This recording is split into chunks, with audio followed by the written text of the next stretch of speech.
Bonjour tous les enfants, heureux de vous retrouver pour une nouvelle histoire.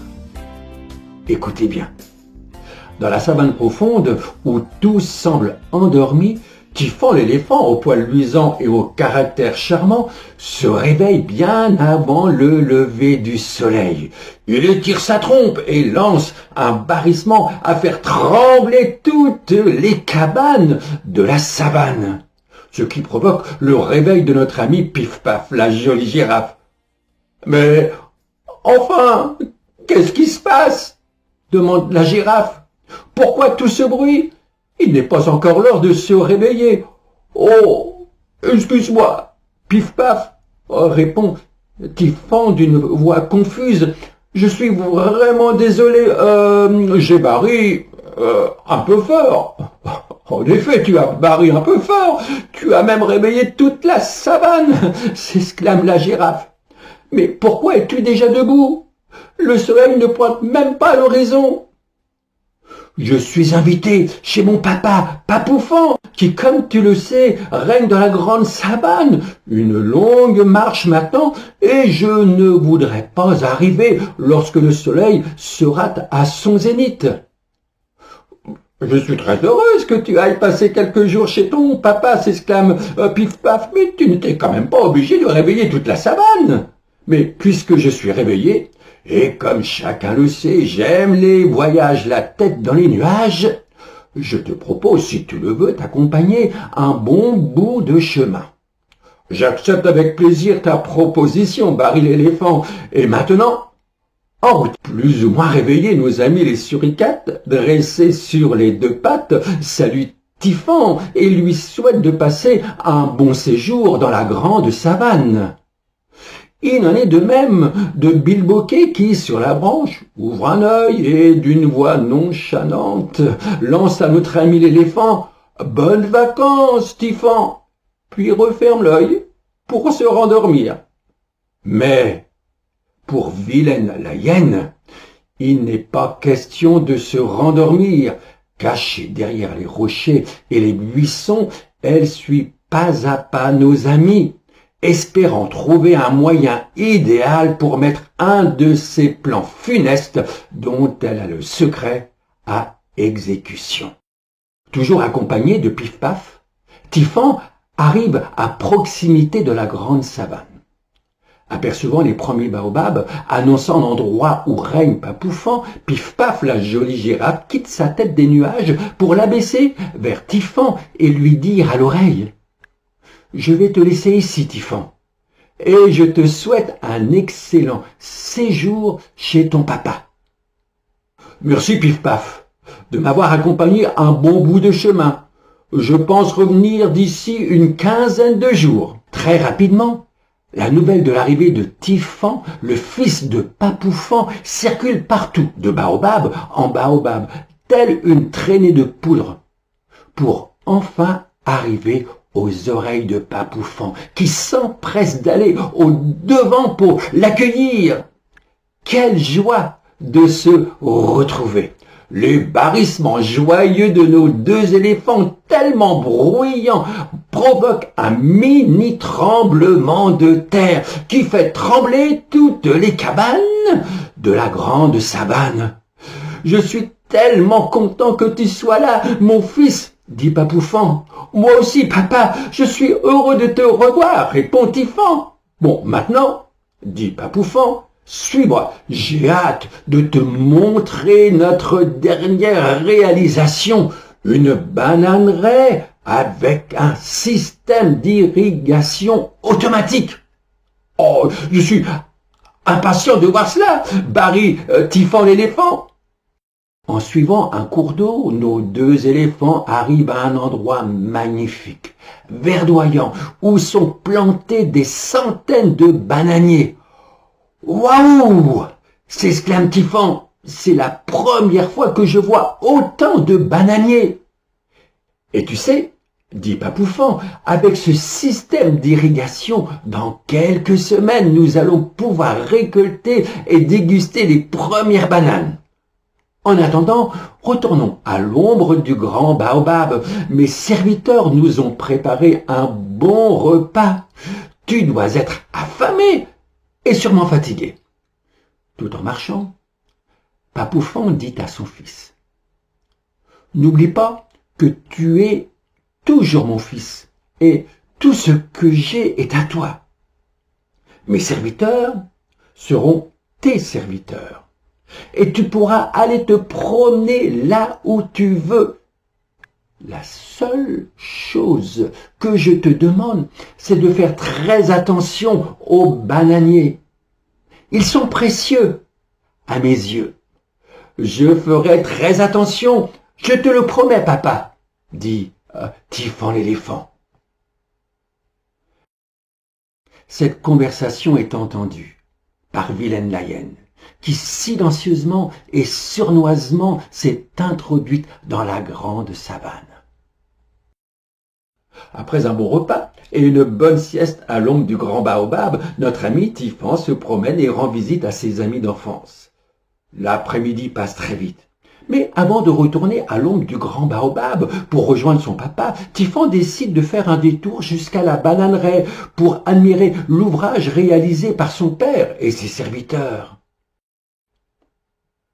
Mais à l'horizon, le soleil commence sa descente. Et quand Typhon arrive à la bananeraie, les dernières lueurs éclairent les jeunes plantes. Et ce qui devait arriver, arriva. À cause de la pénombre, Typhon n'aperçoit pas à sa droite un bananier et accidentellement écrase la jeune plante avec sa grosse patte. « Oh, qu'est-ce que j'ai fait ?» s'exclame Typhon. Aussitôt, il baisse sa tête pour regarder les dégâts en espérant que le bananier ne soit que légèrement abîmé. Mais malheureusement, force est de constater que la jeune plante avait été piétinée et réduite à l'épaisseur d'une feuille de baobab. « Oh, catastrophe !» gémit Typhon. « Si mon père l'apprend, jamais ne me pardonnera. Mais que dois-je faire ?»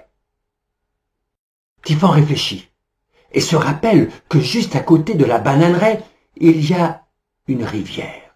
« Je sais, je vais jeter le bananier que j'ai écrasé dans l'eau et personne n'en saura rien. » Arrivé au bord de la rivière, l'éléphant jette le bananier écrasé par sa patte. « Ouf, personne ne m'a vu, » se dit-il. Le soir, durant le dîner, Papoufan remarque que son fils n'est pas dans son état normal. « Es-tu fatigué ?» lui demande-t-il. « Non, non, tout va très bien, » répond le jeune éléphant.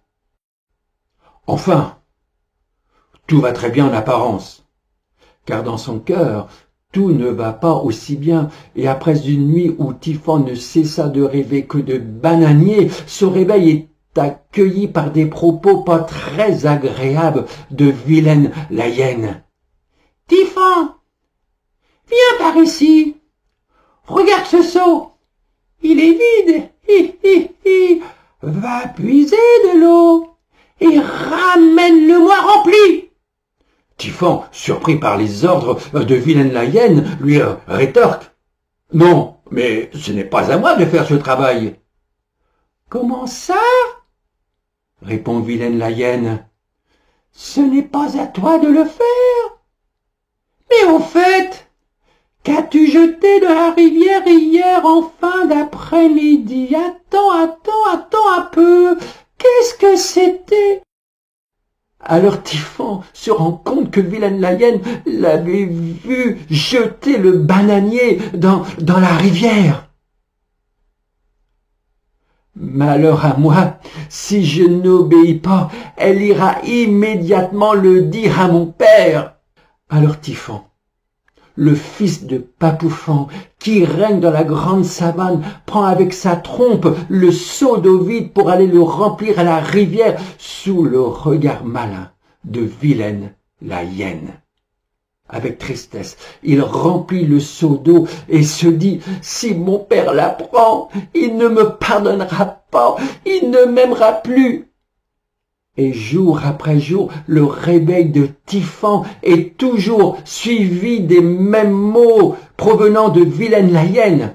« Typhon, viens par ici, va puiser de l'eau et ramène-le-moi !» Pauvre Typhon, le fils de Papoufon, qui règne sur la grande savane, est devenu l'esclave de Vilaine la hyène. Il est malheureux. Plus rien ne lui fait plaisir. Le seau accroché à sa trompe et malgré sa force devient pour lui de plus en plus lourd. Il pense et se demande mais que dois-je faire pour me libérer de Vilaine la hyène et retrouver la joie? Et face à Vilaine la hyène qui ricane, Typhon dit tout haut: « Je sais ce qu'il me reste à faire. Je dois aller voir mon père et tout lui dire. Peut-être qu'il me pardonnera. » Aussitôt dit, aussitôt fait, Typhon se rend devant Papoufon et lui dit d'une voix toute tremblante: « C'est moi qui ai écrasé un bananier. Je ne l'ai pas fait exprès. » Typhon raconte à son père toute son histoire et tout ce que Vilaine la hyène lui avait fait subir. Les larmes coulent sur les joues de Typhon, mais aussi sur celles de Papoufon. « Je te demande pardon, je mérite d'être puni, » continue Typhon. « Papa, je ferai tout ce que tu me demanderas de faire. » Papoufon ne laisse même pas le temps à Typhon de terminer sa phrase et lui dit: « C'est bien, Typhon. Je suis heureux que tu sois venu enfin me dire ta faute. Je te pardonne, mais je le savais. »« Comment tu le savais ?» s'exclame surpris Typhon. « Oui, répond Papoufon, j'étais là quand tu as écrasé le bananier et lorsque tu l'as jeté dans l'eau profonde de la rivière. J'ai tout vu. » Typhon est étonné par les propos de son papa. « Mais tu ne m'as rien dit, dit Typhon. Tu ne m'as pas grondé. Tu ne m'as pas puni. »« Non, dit Papoufon, j'attendais que tu viennes m'avouer ta faute.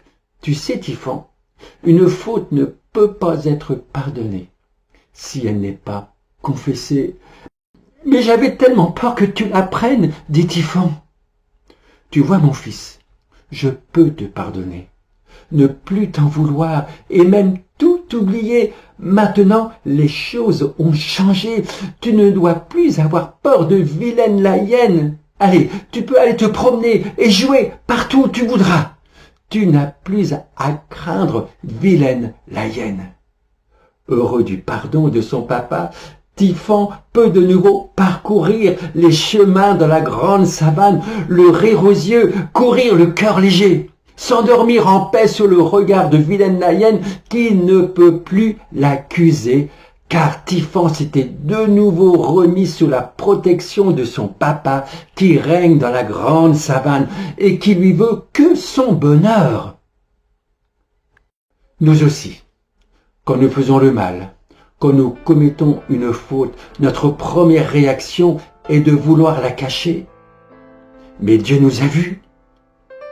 Mais Dieu est prêt à nous pardonner sans nous punir. Car Jésus a été puni à notre place, à la seule condition: confesser nos fautes à Dieu, c'est-à-dire tout lui dire, sans rien lui cacher, avec cette promesse de pardon qui se trouve dans la Bible.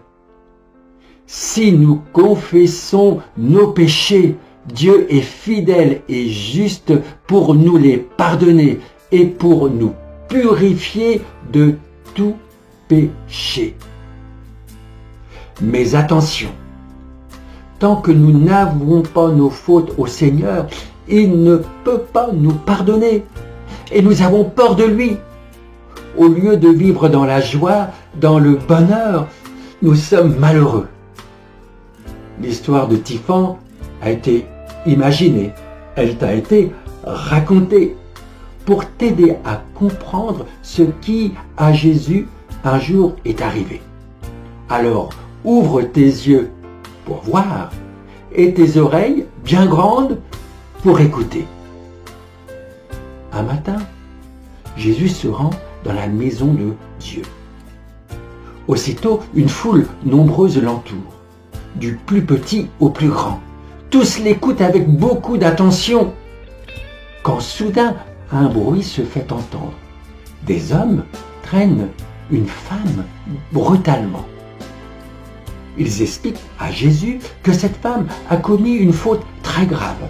« Elle mérite la mort !» disent-ils. Mais Jésus se baisse et écrit sur le sol avec son doigt. Au bout d'un moment, Jésus se redresse et dit « Si l'un d'entre vous n'a jamais péché, qu'il lui jette la première pierre. » Jésus se baisse de nouveau et continue d'écrire au sol. À ces mots, les hommes partent les uns après les autres. Alors, Jésus relève la tête et dit à la femme, « Où sont-ils? Personne ne t'a condamné ?» « Personne, Seigneur, répond la femme. « Moi non plus. Va et ne pêche plus. » Quel bonheur pour cette femme de repartir pardonnée de ses péchés. Maintenant, elle sait que Jésus lui donnera la force de ne plus recommencer. Ce que Jésus offre à cette femme, c'est le pardon de ses péchés et la force de ne plus recommencer. Aujourd'hui, Jésus offre à chacun d'entre nous son pardon. L'as-tu reçu?